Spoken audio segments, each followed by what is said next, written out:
देखो भाई, एम्बिशियस होना एक अपनी जगह चीज होती है, लेकिन यहाँ पर ओवर एम्बिशियस होना वो एक अलग कैटेगरी में आता है। और ये अभी जो न्यूज़ निकल कर आ रही हैं, जो कल लेटेस्ट रिपोर्ट्स आई हैं, उसके बाद तो मुझे यही लग रहा है कि हम as a club over ambitious हो रहे हैं। लेकिन यहाँ पर जो पहले ऑफिशियल न्यूज़ आ चुकी है, पहले उस पर आपके बारे में आपसे डिस्कस किया जा सकता है, जो है Jason Wilcox as a technical director. तो भाई यहाँ पर कल रात में ऑफिशियल स्टेटमेंट आ गया है मैनचेस्टर यूनाइटेड की तरफ से कि जेसन विलकॉक्स, जो कि अभी आपके साउथहैम्पटन क्लब के साथ काम कर रहे थे, अब वो यहाँ पर टेक्निकल डायरेक्टर के तौर पे यूनाइटेड के साथ काम करेंगे। ऑलरेडी हम उमार बरेदा को अपॉइंट कर चुके हैं from Man City as our CEO. The next appointment जो हमने इस लिस्ट में डाला है वो आपके जेसन विलकॉक्स का है। तो यूनाइटेड फ्रॉम, आप बोलोगे, एक ऐसा इंस्टीट्यूट जो बिना किसी डायरेक्शन के चल रहा था, अब थोड़ा सा डायरेक्शन के साथ चलेगा with the people who have got footballing brains. और ये दोनों ही आपके फॉर्मर सिटी एम्प्लॉयज है, चाहे आप उमार बरेदा की बात करो या फिर जेसन विलकॉक्स की बात करो। अब तीसरा नाम इस लिस्ट में जो ऐड हो सकता है by the end of the season is Dan Ashworth. अभी भी डैन एशवर्थ के नाम पर डिस्कशन चल रहा है। मोस्ट प्रोबेबली आपको ये नाम सुनने को मिल भी जाएगा as an official name on board. अब देखो, यहाँ पर सबसे बड़ा इशू जो हो सकता है ना डैन एशवर्थ के केस में, वो वही है कि कंपनसेशन फी जो हम पे करेंगे यहाँ पर आपकी न्यूकासल को, वो 20 मिलियन से नीचे आने को तैयार नहीं है। यूनाइटेड 12 मिलियन से ऊपर जाने को तैयार नहीं है। तो काफ़ी ज़्यादा अभी टाइम लग रहा है इसी चीज़ में कि कंपनसेशन फी कब डिसाइड होगी। एंड डेफिनेटली यहाँ पर डैन एशवर्थ तो आना चाहते हैं, इसीलिए उनको गार्डनिंग लीव पर डाला गया है। न्यूकासल अपना एक ट्रस्टेड एम्प्लॉय, जिसने यहाँ पर आप बोलोगे उनके टेक ओवर के बाद उनकी काफ़ी सारी डील सिक्योर करवाई हैं, जैसे कि आपके ब्रूनो गुमारेज वगैरह की डील। तो डेफिनेटली वो यहाँ पर गैम्बल नहीं खेलना चाहेंगे उस चीज़ का कि उनकी जो ट्रांसफ़र पॉलिसीज़ थी, जो उनके सीक्रेट्स हैं, वो डैन एशवर्थ के साथ जाएं यूनाइटेड में। क्योंकि अभी दोनों ही टीमें आपकी यूरोपियन प्लेसेस के लिए compete कर रही हैं। एंड नेक्स्ट ईयर जाते में यूनाइटेड और ज़्यादा स्ट्रॉन्ग हो सकती है। मतलब ये देखो, आप साइनिंग्स के बाद प्री अजम्पशंस लगा सकते हो, आप ये नहीं कह सकते कि ये चीज़ होगी ही होगी। तो अभी इस पे अगर, इस सिचुएशन पे अगर प्री अज्यूम किया जाएगा तो डेफिनेटली यूनाइटेड का पलड़ा भारी होगा, क्योंकि उन्होंने उमार बरेदा को, जेसन विलकॉक्स को, एंड अगर वो डैन एशवर्थ को भी अपॉइंट कर लेते हैं तो उनका जो बैकरूम स्टाफ है, जो पिछले 10-12 सालों में आप बोलोगे इतना ज़्यादा कमज़ोर रहा, जिसके चक्कर में उन्होंने ओवर द टॉप जाके पैसा खर्च किया, वो यहाँ पर अब आपको देखने को नहीं मिलेगा। डेफिनेटली यहाँ पर जो साइनिंग्स होंगी वो आपको अब थोड़ा बेटर एंगल से देखने को मिलेंगी। यहाँ पर आप ओवर द टॉप जाके पैसा पे नहीं करोगे, प्लस जो पोटेंशियल साइनिंग्स जो हम अक्सर मिस कर देते हैं, वो शायद अब आगे से चलकर हमें यहाँ पर वो मिस करती नहीं दिखेंगी।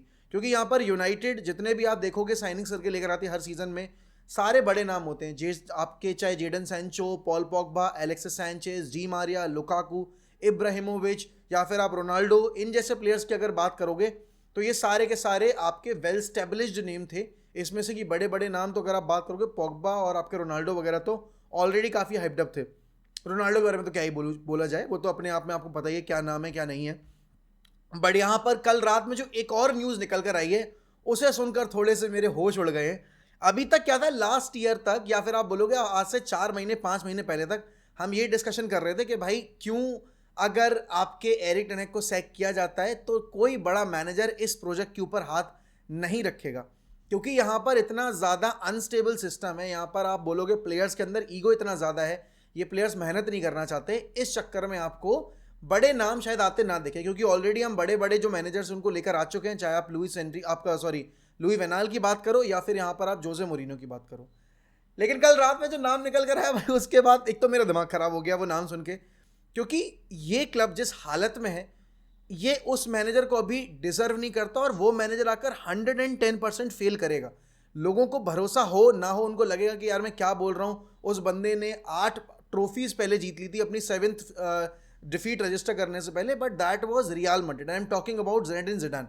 भाई जिडान के बारे में कल न्यूज़ आई है that Zidane is interested in taking United as is new club, और उनके सामने 2 ऑप्शन है, Bayern Munich and Manchester United. तो वो बायर्न से पहले यूनाइटेड को प्रेफर कर रहे हैं। एंड यहाँ पर मुझे रीज़न समझ में नहीं आ रहा कि क्यों, क्या ही रीज़न हो सकता है। बायर्न में जाएंगे, उनको डेफिनेटली ट्रॉफी जीतने का बहुत आसान सा चांस मिलेगा। आई एम नॉट सेइंग कि शाबी अलोंसो दोबारा नहीं कर सकते या फिर डॉर्टमंड दोबारा नहीं कर सकती, लेकिन बायर्न वो क्लब है नहीं जो आपके 2 साल लगातार फॉल्टर करे, जो 2 साल लगातार फंबल करे एक ऐसी लीग में जहाँ पर इतना कंपटीशन उनके लायक नहीं होगा with the quality that they have in the squad. यहाँ पर आप देखोगे कि अगर मैं यूनाइटेड की बात करूँ, पहली बात तो ये कि हम चैंपियंस लीग के क्वालिफिकेशन में ही अभी नहीं आ रहे सीन में, तो जिडान यहाँ पर यूरोपा लीग मैनेज क्यों करने आएंगे। और वो भी एक ऐसे टाइम पीरियड में जहां पर यूनाइटेड जो है वो मैन सिटी से, आर्सेनल से, अगर आप बात करो लिवरपूल से, बहुत पीछे बैठी हुई है in the league table and in terms of quality भी अगर मैं बात करूं, इन टर्म्स ऑफ अगर मैं बात करूं कैरेक्टर भी। तो और जिडान ने जिस क्लब को मैनेज किया था भाई, उसमें कभी भी आपको टैलेंट की या बोलोगे मेंटालिटी की कमी देखने को नहीं मिली। बिकॉज जब वो पहली साल आए थे तो उनके पास Karim Benzema, Ronaldo, Ramos, Bale, Isco, Modric, Kroos, Marcelo, Carvajal, then आपके ऐसे नवास वगैरह ऐसे प्लेयर्स थे। जब वो दोबारा आए तब भी उनके पास रैमोस वगैरह तो थे ही, ठीक है उनके पास रोनाल्डो नहीं था, बट उनके पास रैमोस था, सबसे बड़ा mentality monster. Then he and Marcelo, and बाकी सारी टीम ऑलमोस्ट सेम ही थी। अदर देन रोनाल्डो उनके पास सारे प्लेयर्स थे। यूनाइटेड में तो आप बोलोगे आपके पास मेंटालिटी के नाम पर कोई प्लेयर नहीं है। ठीक है, आप यहाँ पर ब्रूनो फर्नांडिस को रेट करोगे, and Casemiro most probably is on his way out, क्योंकि उनकी जो फुटबॉल है वो काफ़ी ज़्यादा डिटीरिएट हो गई है। आपके राफेल वरान के इंजरी इशूज़ काफ़ी ज़्यादा बढ़ चुके हैं, तो यहाँ पर उनका भी फ्यूचर सिक्योर नहीं है, अभी पता ही नहीं हमें कि क्या होगा यहाँ पर, एज अ फ्री एजेंट जाएंगे या नहीं जाएंगे। अब यहाँ पर सबसे बड़ा सवाल जो है वो ये है कि जिडान अगर आते भी हैं, चलो मान लेते हैं कि एरिक टेन हैग को सैक किया जाता है, क्योंकि प्रोबेबिलिटी इस चीज़ की भी बिल्कुल 50-50 है। यहाँ पर कोई 40-60% का प्रोबेबिलिटी नहीं है कि आपके Erik ten Hag might be able to keep his job. Problem being कि टेन हैग के एंड से परफॉर्मेंसेज नहीं निकली हैं। आई गेट इट कि एक प्रोजेक्ट को स्टेबलाइज होने में टाइम लगता है, लेकिन सबसे बड़ा सवाल जो अभी टेन हैग के ऊपर खड़ा हो रहा है वो यही है कि क्या टेन हैग इस प्रोजेक्ट को सही डायरेक्शन में मूव कर भी पाएंगे या नहीं, गिवन उनकी फुटबॉल किस तरीके से इंप्रूव हुई है, उन्होंने कितने प्लेयर्स इंप्रूव किए। नो डाउट उन्होंने यहाँ पर अकेडमी को अच्छे से यूज़ किया है, लेकिन अगर प्लेयर इंप्रूवमेंट की बात करें विद इन द स्क्वाड तो ज़्यादा प्लेयर्स हैं नहीं जिनको टेन हैग ने अपनी फुटबॉल के चलते, अपने प्लान के चलते इंप्रूव किया होगा। एंड डेफिनेटली यहाँ पर क्वालिटी ऑफ फुटबॉल में तो हम आसपास भी नहीं है, we play like a relegation team. तो हो सकता है कि टेन हैग को सैक किया जाए, लेकिन उसके बाद फिर जिडान मैनेजर के तौर पे अपॉइंट किया जाना मेरे ख्याल में इस पॉइंट ऑफ टाइम पे सही नहीं होगा। अभी आपका प्रोजेक्ट इस लेवल पे पहुंचा नहीं है कि जहां पर आप जिडान जैसे मैनेजर को अपॉइंट कर पाओ, और जिडान के लिए भी कम बैक करना फुटबॉल में वापस बतौर मैनेजर एक ऐसे प्रोजेक्ट के साथ जो कि अभी हमें पता भी नहीं है किस डायरेक्शन में मूव करेगा विद द न्यू मैनेजमेंट, तो बैट खेलना बहुत बड़ा एक गैम्बल होगा उनके लिए। वो खुद नहीं चाहेंगे कि वो ये सब करे, बट यहाँ पर डेफिनेटली आप बोलोगे कि जिडान एक बहुत बड़ा नाम है। जिडान ने यहाँ पर 3 कर रखा है चैंपियंस लीग का, ला लीगा में भी बार्सिलोना का डोमिनेंस जो था वो उन्होंने ब्रेक किया था, और जिस सीजन में 72 इंजरीज थी उस सीजन में भी सिर्फ 1 पॉइंट के मार्जिन से वो ला लीगा हारे थे। और जिडान ने छोड़ा ही रियल मैड्रिड को इसलिए था क्योंकि बहुत ज़्यादा टॉक्सिसिटी थी, और टॉक्सिसिटी के मामले में यूनाइटेड से ज़्यादा टॉक्सिक क्लब कोई हो नहीं सकता।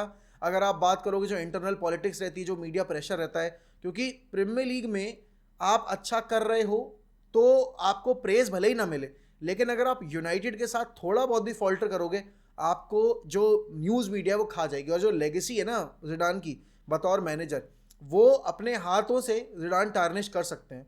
अब आपको पता है यहाँ पर कि Nacho Fernandez as a free agent leave करने वाले, एंड हमारी ईयरली पिछले 2 साल से जो ईयरली रियल मैड्रिड आपकी ट्रांसफ़र रहती है वो हो ही नहीं है। यहाँ पर Nacho Fernandez could be the new player given the FFP rules and regulations we are under, क्योंकि आपको पता है हमारे पास ज़्यादा पैसा होगा नहीं इस मार्केट में खर्च करने के लिए। We definitely need a centre back, और यहाँ पर नाचो फर्नांडिस जो कि as a free agent leave करने वाले हैं could possibly on his way to Old Trafford. ये मेरा प्री अजम्पशन है, मैं ये नहीं कह रहा कि होने ही वाला है, बट जो हमने देखा है हमारी अब आप बोलोगे क्लब के मैनेजमेंट के एंड से हमेशा वो यही इंडिकेट करता है कि अगर फ्री एजेंट के तौर पे प्लेयर अवेलेबल है और एक ऐसा प्लेयर है जो कि क्वालिटी होल्ड करता है, बड़े क्लब से खेल कर आ रहा है, तो डेफिनेटली यहाँ पर यूनाइटेड की मैनेजमेंट उसको ऑन बोर्ड लेकर आना चाहेगी। बट यही जो प्रोसेस है यही चेंज करना है हमें, क्योंकि आप देखोगे हमने जितनी भी साइनिंग्स की हैं उसमें ज़्यादातर साइनिंग्स आपकी एक सीज़न काम की है, लेकिन अगले सीज़न में जाते में वो साइनिंग्स आपके लिए वर्क नहीं की हैं। तो I don't want United to go after Nacho Fernandez, but यहाँ पर मैं इसकी कोई भी ये पॉसिबिलिटी रूल आउट नहीं करूँगा कि ये हो नहीं सकता, या फिर अगर ये होगा तो बिल्कुल ही ज़्यादा ख़राब हो जाएगी situation. But before going for Nacho I just want my club to go for players जो आपके 5 साल के प्रोजेक्ट में ज़्यादा हेल्प करें आपकी, क्योंकि नाचो आपका मैक्स 2 साल प्रोवाइड करेगा आपको, एंड फिर उसके बाद आपको वापस से नया सेंटर बैक चाहिए होगा। तो अभी we are not in a situation कि यहाँ पर हर 2 साल में हम अपना प्रोजेक्ट जो है वो अलग डायरेक्शन में मूव करवाएं, तो उसके लिए हमें डेफिनेटली यहाँ पर बेटर तरीके से प्लान करनी पड़ेगी। देखो अब आज रात में मुकाबला है आपकी मैन सिटी और चेल्सी का, हमें हमारा फाइनलिस्ट कौन मिलेगा अगर हम जीतते हैं कोवेंट्री के अगेंस्ट, क्योंकि सबसे बड़ा सवाल तो वही है कि हम कोवेंट्री के अगेंस्ट जीत पाएंगे या नहीं। तो आज रात में मैन सिटी वर्सेस चेल्सी का जो मुकाबला है उसमें डेफिनेटली आप बोलोगे यहाँ पर सारे यूनाइटेड फैंस यही दुआ करेंगे भाई चेल्सी मिल जाए, क्योंकि कम से कम मुकाबला बराबरी का हो, क्योंकि यहाँ पर मैन सिटी आपकी चैंपियंस लीग से बाहर हो चुकी है, तो यहाँ पर वो वैसे भी भूखे शेर की तरह आएंगे और हर बार क्या होता है वो सबको पता है। और मैन सिटी और चेल्सी इस सीजन में 2 बार टकराई हैं और दोनों ही मुकाबले आपके ड्रॉ हुए हैं, चाहे आप 2-2 के ड्रॉ की बात करो या फिर आप 4-4 के ड्रॉ की बात करो। तो चेल्सी ने इस साल परेशान तो किया मैन सिटी को, भले ही वो लीग टेबल में कहीं भी हो, लेकिन Man City are not finding it easy to play against Chelsea.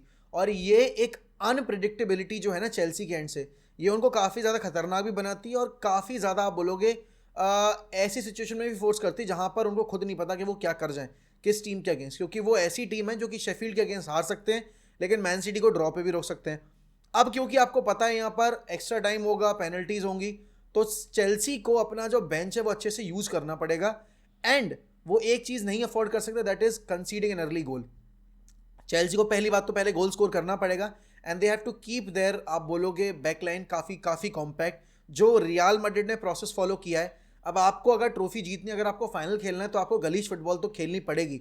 आपको लोग ब्लेम करें इस चीज़ के लिए कि you are playing anti football, ये वो फलाना, कोई फर्क नहीं पड़ता। At the end of the day you are there to win, you are there to qualify into the finals of the FA cup, you are there at Wembley, क्योंकि यहाँ पर कोई होम एडवांटेज, कोई आपका अवे का pressure नहीं है, दोनों टीमें न्यूट्रल वेन्यू के ऊपर खेल रही हैं, तो दोनों टीम के पास इक्वल अपॉर्चुनिटी है। On the other hand city अगर मैं बात करूँ तो मैन सिटी तो भाई देखो यहाँ पर वुंडेड अभी लाइन की तरह आ रही है, क्योंकि उनको चैंपियंस लीग से बाहर कर दिया आपकी रियल मैड्रिड ने, तो वो तो चेल्सी के अगेंस्ट पूरा गुस्सा निकालने की कोशिश करेंगे।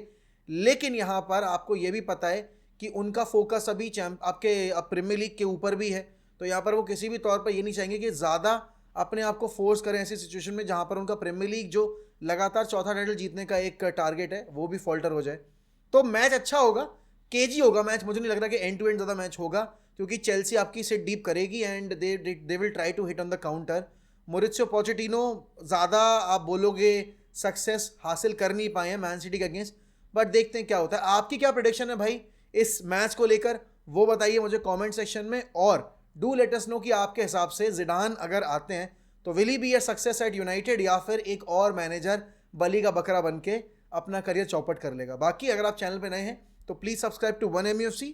इसी के साथ मैं आपसे लूँगा अलविदा, मिलता हूँ अगली वीडियो में, बाय बाय, टेक केयर।